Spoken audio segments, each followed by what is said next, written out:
I'm Jenny Phillips, the founder of The Good and the Beautiful. Our free curriculum and free book list have been downloaded by over 1 million people. Years ago, I had my eyes open to what books were doing to my children, and I took action, and it completely changed the course of my children's lives, and that is why I'm sharing this message with you. Taking time to watch this message could literally change the course of your child's life. This video is like taking you up to the mountains where the air is clean and pure, where you can rise above the world and see clearly. These children entrusted to us are so precious, and there is darkness fighting cleverly and fiercely for their hearts and minds. I want to expose that darkness for what it is. Do you really know what is in the books your children are reading and how it is affecting them? Do you know how books have changed over the past century and why it should matter to you? We all want our children's lives to be planted in good ground. We want their minds and their hearts to grow in rich, nutrient-filled soil. And we know that books are powerful. We look at historical figures like Thomas Edison and Abraham Lincoln, whose lives were greatly impacted by books, and we want our children to love reading too. But books have changed. For years, I have been researching the transformation of books over the past century and a half, and I am alarmed at what has taken place and how unaware many good parents are. So many popular books today are not only stripped of nutrient-rich soil, but are filled with toxins that are greatly damaging the character and minds of our children. Books that are being read by millions of children are like garbage dumps, not healthy places for children's minds and hearts to grow. It's time that as a nation and as a world, parents become more aware of what is in children's books. I invite you to join the movement to return to literature that is respectful, wholesome, and powerful. Let's start seeing it. Let's start talking about it, and let's start doing something about it. A study of fourth grade readers that spanned a 140-year time period is eye-opening. They took readers from 1810 to 1950 and evaluated how many pages out of 25 emphasized a moral lesson, and the change over time is dramatic. In 1810, 16.01 pages out of 25 emphasized a moral lesson. In 1850, that dropped to 12.42 pages. In 1890, 4.19. In 1930, 1 page. In 1950, 0.06 pages out of 25 emphasized a moral lesson. In my own thorough study of the changes in literature, it was very easy to see that there is a growing trend in books to present parents as absent, uninvolved, stupid, and old-fashioned. Also, there is a trend to display families as dysfunctional and unhappy, and to create child characters that act disrespectfully to parents and are annoyed by their siblings. Books written for children in the 1800s and early 1900s included positive adult family members who play a major role in the story. In fact, I haven't been able to find a book from that time period that did not have a positive adult as a main character in the book. Some messages about family are very blatant, and some are subtle but damaging. For example, in an extremely popular series of books for early readers, children go and have these amazing time travel experiences, and when they return, they don't even tell their parents about them. They actually lie so that the parents don't know these amazing historical adventures that they've been having. That is heartbreaking. Subtle messages like these are disconnecting children from the love and unity of parents. In books written long ago, children were portrayed as excited and anxious to share these adventures with their parents. Also, literature today makes fun of family. One of the very best-selling books of our day, probably the most widely read book of all by children, starts with these words. I mean, I love my family and all, but I'm just not sure we were meant to live together. Maybe it will be different later on when we're all in different houses and only see each other on holidays. How sad. This is an attack on strong families and should be recognized as such. With millions of children reading these books filled with potty humor and attacks on family and disrespectful, shallow behavior, Why are we surprised that our nation's children are becoming more like that? One of the best-selling books recently for young girls, selling over 10 million copies, starts with these words. Sometimes I wonder if my mom is brain dead. Then there are days when I know she is. You know, that almost makes me want to cry. Families are being destroyed. You look at the statistics, it's devastating our nation. Books that we are buying for our children, books that our schools are buying and stocking in the libraries are contributing greatly to that destruction, and we don't even see it. You may say, it's not that big of a deal. In fact, the descriptions on Amazon.com for these type of books say adorable illustrations or lots of laughs.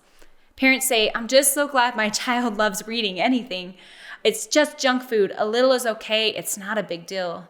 I am here to say it is a big deal. It's not junk food. It's toxic and damaging. We should be actively fighting these destructive messages, not giving them to our children as entertainment. Look at how the attitude towards siblings has changed in literature. Here's a classic book, Five Little Peppers and How They Grew.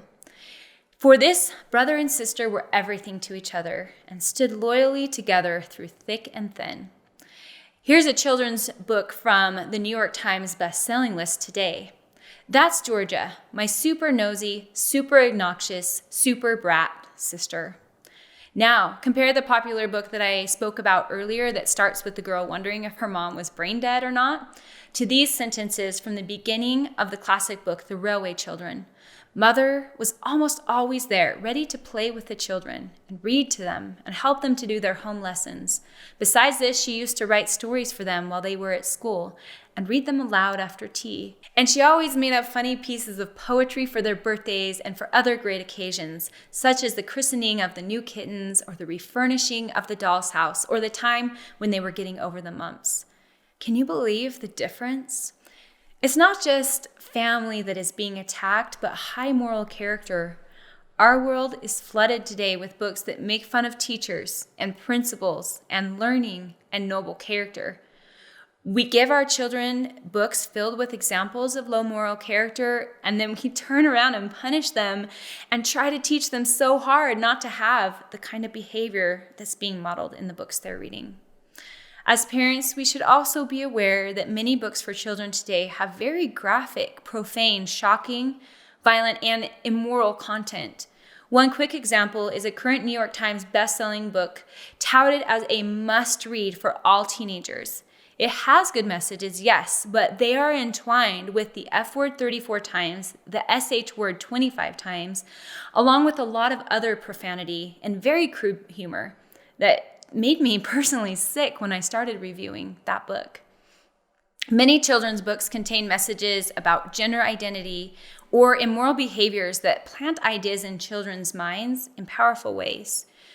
We are beyond the days when we can let our children read anything recommended at the library or on their book order list, even if it has a cute cover with puppies on it. And I am serious, cute cover, don't assume that it's good for your child. I read the descriptions recently of some books on a scholastic book order for children, and I was shocked. New books for young children are now going way beyond potty humor and making fun of family. Parents, this is just the beginning of what is coming. Darkness is attacking through literature, and we must be vigilant, and we must choose to see, choose to care, and to act. Draw your line and be brave. What lessons are books teaching your children? Children learn by example, and they are learning something every time they read a book. English clergyman Edwin Paxton Hood said, "Be as careful of the books you read as of the company you keep, for your habits and character will be as much influenced by the former as by the latter." Charlotte Mason wrote, "To introduce children to literature is to install in them a very rich and glorious kingdom. A child's intercourse must always be with good books, the best we can find." Many children and parents have lost the ability to even discern what is good and what is not in children's books, and I was one of those parents. After this whole journey of having my eyes opened, I studied one of the best-selling books that my children loved that I had previously thought was harmless. In just the first chapter of that book, these were the negative messages that were taught repeatedly as funny and acceptable. Making fun of others, calling people fat, making fun of teachers, self-put-downs, negativity, hurting animals, selfishness, lying, viewing siblings as annoying, viewing parents negatively, and popularity and self-focused adventure being the center of a successful life. I see children that have good parents reading this book all the time, and I don't think they have any idea. I was there. I even read these books out loud to my children, and I don't know why I couldn't see. I think it's because I grew up with the same kind of books. Everyone else was reading them, and they were books brought home from school, so I thought they were fine. If this message resonates with you, we have some great free resources to teach you and support you. Take advantage of our free The Good and the Beautiful book list. We have reviewed thousands of books. To find those that are completely clean, wholesome, and beautiful, you can find it on goodandbeautiful.com. Watch our video, How to Get Children Interested in Good and Beautiful Books. And I highly recommend becoming more educated on this topic by watching our video, How Books Have Changed in the Past Century. Let me conclude by asking you to join me in this mission to be brave about books. The book that I told you about that has the F word and crude humor all throughout it, well, today I was looking at reviews for it, and I couldn't find a single review where someone expressed concern about the profane and crude content. Not one. Let's be brave. Let's open our eyes. Let's recognize what is good and beautiful and what is not. It's simple to start. Watch our other videos about books. Determine with your family what your standards are. Get rid of books that don't measure up and choose worthwhile books from now on. Do not let your child read a book until you know it is one you can trust. Preview books that your teacher will read in classrooms and let them know if you don't approve. Monitor what your child is reading at school and share this message with all those you love. We are losing a whole generation of children that care about literature that is good and beautiful. It is parents that can change this. I was once in the middle of the outback in Australia at night, and I looked up into the sky. I'd never seen anything like it. I could feel the wonder of God in this amazing world He created. And that is the way I feel when I read truly good books. Back home, 2 months later, I went outside one night on a clear night. I couldn't see a single star. The sky appeared to be completely black and empty because the lights of the city were blinding me from seeing those amazing stars.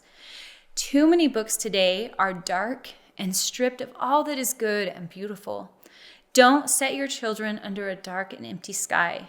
Bring them away from the lights of the world to those amazing star-spangled heavens. Change their lives by giving them books that are rich with nutrients, that take them to where the air is pure and clean, that bring beauty, light, purity, and truth into their lives.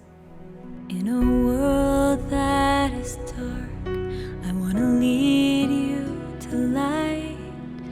Strengthen your heart, not just your mind.